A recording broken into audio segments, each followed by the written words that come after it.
thank you, first of all, for taking the time to come down. This is an effort that was spearheaded over the past couple of years, and Steve worked closely with the engineer and our police department to get this through. As I'm sure all of you are aware, we're happy that there's traffic in the downtown, because that means that we have the bustling downtown. But at the same token, we need to control the traffic and try to make it a good experience for people to come and visit. We had our engineering department put in some of the signs already. You'll notice 3rd Street, you'll notice 1st Street. You'll notice a 4-way stop sign at 4th and Lexington. We're working with the state to control movements onto Route 9. And all that hopefully will make it a little easier. Some wayfinding signage that we're doing for parking, for free municipal parking, that will make it easier for people to come and want to visit the downtown. Today is the first official meeting of the Downtown Merchants Association. I think the Township Committee needs to officially make that appointment, which will happen tomorrow evening. But the members have been identified. There is a resolution floating around that will be acted upon. In any case, so today is the first meeting. The 5 members are Thomas Calabro, Twin City Jewelers, Moshe Langry of Pizza Plus, Herschel Hirschowitz, Toys for Thought, I did Tom Calabro, Every Shade of Candyland, and Dov Kaufman. Dual purpose is also going to be liaison to the LDC. We have an alternate, which is Joel Tesser of Gelson's, and so as Mayor said, we've brought in the professionals to address first the traffic issue, and then the meeting time allows, we'll move on to other things. So I'm going to pass it over to Herschel, if you want to make any opening comments before you throw it over to Todd. Okay, we're going to talk about traffic flow issues first, even though this is not the main intention of this commission, but it's something new that came up. A lot of the retailers are quite upset about a few changes in the traffic flow of the downtown. First off, I'd just like to say that a lot of the changes I believe are good, even though there are a few individuals that are adversely affected by those changes as well.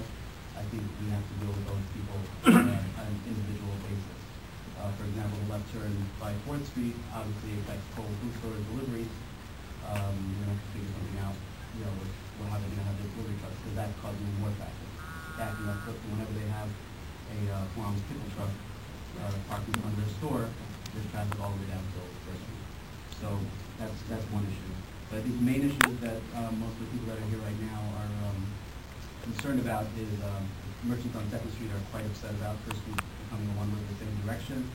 And I'm sure they're going to explain to you that the reason being that when somebody goes down 2nd Street and they don't find a parking spot, they have to come back around and find the parking spot. They'll eventually find the parking spot. But if they have to go all the way down to Route 88 and come back around, they're just going to lose. And they know that.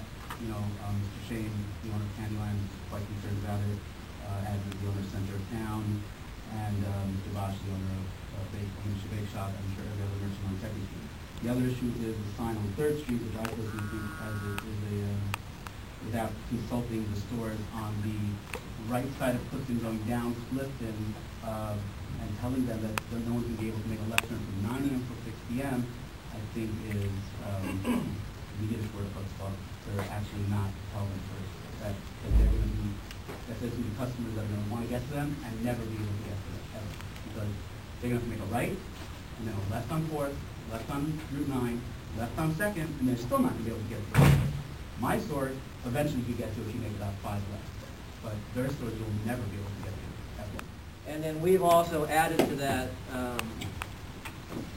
that's good.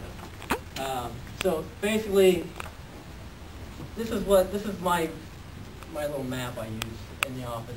This is Clifton Avenue, Route 9, Lexington. I'm sorry, this is Route 9 and Forest. But we'll concentrate here. Our main goal of the left turn lanes on Clifton and then no left turn basically is that during most of the time, mostly during the afternoon and the morning, there's a lot of backup on Clifton.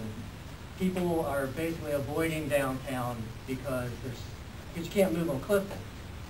So our theory with the left-hand turn lanes, I'll start with them, was a lot of times you have so much room out there, but you have 2 wide open lanes. You've got people that are making left-hand turns wherever they, need to make a left-hand turn, and they're blocking everybody else that's trying to just move through Clifton. So, since we had so much room, we put the left-hand turn lanes in to get, although there was room, people weren't always doing it. So it's just to get people into those left-hand turn lanes and out of the way so that people can keep going down Clifton. So that's the theory on the left-hand turn lane. You can go to First Street or Lexington.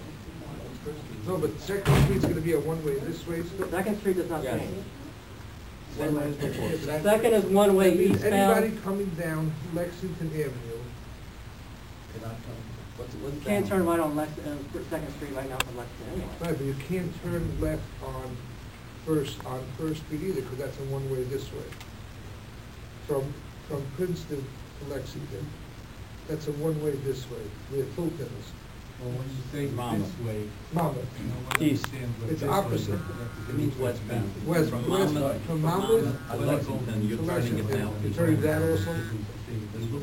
All the way from Clifton to Monmouth is going to be one way in the opposite direction. The yellow here is going to change it.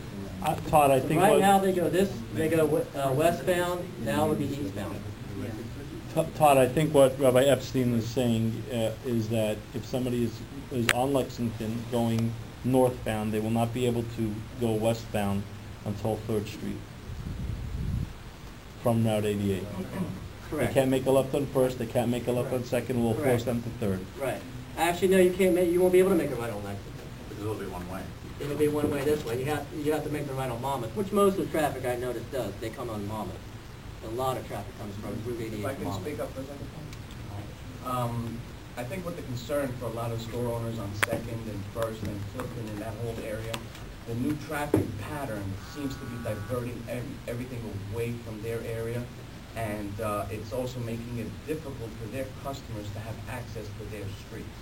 It is accommodating the bus, but I think they'd rather live with the bus than to, It's not the buses that I'm not accommodating the buses. I'm accommodating I got Clifton you. Avenue by throwing the buses. But right now we're forcing the buses to but all the the way traffic down. turns that you put on Clifton Avenue, the traffic turns that you put on Clifton Avenue right now have helped significantly the left turn onto Second Street and the traffic flow on Second and Clifton. That has helped a lot. In some places, that's caused a different problem, but the traffic flow on Clifton Avenue seems to be moving at a better pace. Right. Some of the store owners are very concerned about 3rd Street becoming a right turn only, and First Street being a one-way. It just seems to make it very difficult for the store owners on Second and Clifton Avenue between First and Second and Third to do business. tremendously. I watch it every day. So much better. I watch more than anyone else in the world. It helps a lot. 3rd Street, I don't think you really need it. I agree with National that we don't really need it right now. I think if you just build turning lanes, it'll help tremendously. Also, it's a little premature because we are changing parking up and down Clifton. And if there's a major parking lot on entrance on 3rd Street and on 2nd Street, to not be able to get access it from 3rd Street would be a really bad thing. And one of the things that we discussed, a bunch of merchants were discussing is, and this is a safety issue, and this would also help the cars cross and make left turns, is we were discussing putting up pedestrian crossing pylons on 3rd Street and 1st Street, because I have sat on Clifton and watched women with 5 children holding a stroller not able to cross the street. I personally have tried crossing the street and actually been passed by police cars. And they don't know, in New Jersey, people don't know that you're supposed to stop for pedestrians. So they put up a sign saying, pedestrian crossing, 4 points on your license, stop for pedestrian if there's a pedestrian in the crossing. What that would do is that would slow traffic, not stop traffic, it would slow traffic so that people become aware that there's people on their way. And if somebody wants to make a left turn, I'm sure most people are courteous enough, once they're only going 10 miles an hour, to stop and allow someone to make a left turn, allow someone to cross. Downtown Clifton traffic doesn't have to be, it shouldn't be congested, but it doesn't have to move. It doesn't have to move fast.